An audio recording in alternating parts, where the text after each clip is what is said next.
Okay, welcome my people. So please work don dey start like this small small from this episode because this training is designed to be straightforward. So as you dey watch am, you dey do am. So like this now, after we don successfully install our Python programming language, so what we go now do be say just come to click this Windows button. Once you click the window button on your keyboard, then all you have to do is type IDLE.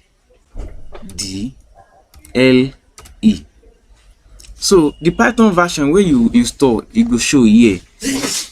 So this is the Python version wey me I get, wey me I dey use, wey I dey satisfied with 3.11. The one we download, I think that one is 3.12 or so. So while this training is going on, 3.12 is the latest version. If you are watching this video in few months or years, there will be other versions too by then. So we go like talk about the difference between interactive shell and file editor. So there's something called interactive shell and there's something called file editor. I'm working on this one. So now this is our interactive shell. If you want to use file editor, and how do you know an interactive shell?